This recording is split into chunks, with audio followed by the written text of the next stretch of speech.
ভাই মেসি আমার আব্বা। একজন আর্জেন্টিনার ভক্ত এতটাই পাগল হয়ে গেছে, ও বলতেছে আর্জেন্টিনার যে খেলোয়াড় আছে একজন মেসি নামে, বলে মেসি আমার আব্বা হয়। বলে নাউজুবিল্লাহ, নিজের বাবাকে ছাড়া যে অন্য কাউকে বাবা বলে আপনারাই বলেন, সে তার পরিচয় কি দিবে? এটাকে বলা হয় জারোর সন্তান। এর যুবক, আজ খেলার উন্মাদনায় পড়ে তুমি মেসিকে আব্বা বলছো? তোমার ঈমান কোন পর্যায়ে গেছে তোমার কি এটা জানা নাই রে ভাই? আমি বলবো যুবক, অতি দ্রুত তওবা করে ফিরে আয়, আর না হয় তোমার কিন্তু মৃত্যুর পরে বিন্দু পরিমাণ তোমাকে ফেরেশতারা ছাড় দিবে না, আমার আল্লাহও ছাড় দিবে না। তওবা করে ফিরে আয়। খেলার পিছনে পড়ে, ওই বিধর্মীদের পিছনে পড়ে নিজেকে আর এইভাবে জাহান্নামের দিকে ফেলে দিও না রে ভাই। তোমার নিজের জন্মদাতা পিতার ব্যাপারে আল্লাহ তাআলা কত সুন্দর কথা বলছে, তুমি তো সেটা জানো না। সূরা বনী ইসরাঈল খুলে দেখবেন, কোরআনের 17 নম্বর সূরা 15 নম্বর পারায় অবস্থিত এই 17 নম্বর সূরাটি সূরা বনী ইসরাঈল।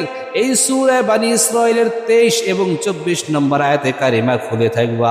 আল্লাহ পাক বলে, ওয়াকাদা রাব্বুকা আল্লা তা'বুদু ইল্লা ইয়্যাহ। আল্লাহ বলে আমার পক্ষ থেকে একবারে চূড়ান্ত ফয়সালা হয়ে গেছে। কি বলে? আল্লাহ ছাড়া আর কারো ইবাদত করা যাবে না। وَقَضَى رَبُّكَ أَلَّا تَعْبُدُوا إِلَّا إِيَّاهُ, আল্লাহ ব্যতীত আর কারো ইবাদত করা যাবে না।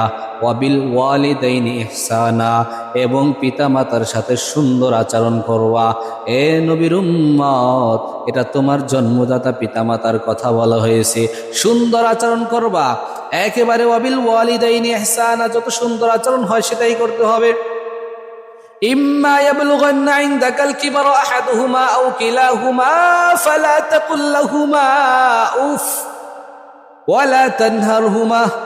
আল্লাহ বলে তোমার পিতামাতার দুইজনের একজন যদি তারা বয়োবৃদ্ধ হয়ে যায়, বুড়া হয়ে যায়, সাবধান, তাদের সাথে ধমকের সুরে কোনো কথা বলবা না, কারণ তারা তোমার জন্মদাতা পিতা, অনেক কষ্ট করে তোমাকে মানুষ করেছে। তুমি তো জানো না, বালতি ভরা রক্ত ফালায় তোমার মা তোমাকে দুনিয়ার জমিন দেখাইছে। 10 মাস 10 দিন মায়ের পেটে ছিলা, মায়ের রক্ত খাইছো, মাকে কলিজার ভিতরে লাথি মেরেছো, এমন জোরে মাঝে মধ্যে লাথি দিয়েছো রে যুবক ভাই, মায়ের কলিজাটা মনে হয় ছিঁড়ে যায়, মা সহ্য করতে পারে না। মা দুনিয়ার থেকে বিদায় হয়ে যাইবে এমন একটা পজিশন, তারপরেও কারো কাছে বলে নাই, সব নীরবে সহ্য করেছে। যুবকের জন্য মা বাবার সাথে খারাপ আচরণ করা যাবে না। আল্লাহ বলল ওয়াবিল ওয়ালিদাইনি ইহসানা, সুন্দর আচরণ করবা। দুইজনের একজন ইম্মা ইয়াবলুগান্না ইনদাকাল কিবারা, দুইজনের একজন যদি বুড়া হয়ে যায়, যে কেউ যদি বার্ধক্যে পৌঁছে যায়, বার্ধক্যে পৌঁছার কারণে তাদের সাথে আর এখন উফ শব্দ বলবা না, হায় হায় আমার আব্বাটা আজকে কত জ্বালাতন করে, উফ এই কথা বলবা না। মা আজকে কত খারাপ আচরণ করে, মা রেগুলার সহ্য হয় না, উফ এই শব্দ কখনো বলবা না। ওয়ালা তানহারহুমা, এবং তাদের সাথে কোনো খারাপ আচরণও করবা না। আখফিজ লাহুমা জানাহাজ যুল্লি মিনার রাহমা, আল্লাহ বলে বান্দা তোমার রহমতের দুইটা ডানা, তোমার দুইটা হাত, রহমতের দুইটা হাত মা বাবার পায়ের নিচে বিছায়া দাও। এর অর্থ হলো তোমার এই দুই হাত দিয়া যা কামাই করছো, মা বাবার জন্য আজকে খরচ করবা, সুন্দর আচরণ করবা, মা বাবার সাথে উত্তম ব্যবহার করবা, আর মা বাবার জন্য দোয়া করতে থাকবা।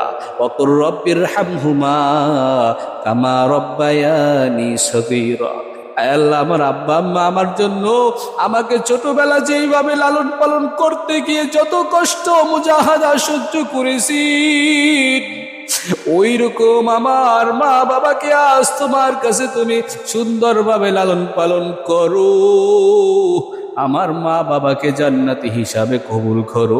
নিজের মা বাবার জন্য এরকম ভাবে দোয়া করবা, নিজের মা বাবার জন্য এইরকম দোয়া করবা, আর ভালো ভালো খাবার দাবারের ব্যবস্থা করবা, যত খেদমত আছে করবা, কারণ নবী বলে আল জান্নাতু তাহতা কুদামিল উম্মাহাত। এ গোলা, এ আমার উম্মতেরা, তোরা তো জানো না জান্নাত হলো তোমাদের মায়ের পায়ের নিচে। অতএব মায়ের সাথে সুন্দর আচরণ করবা।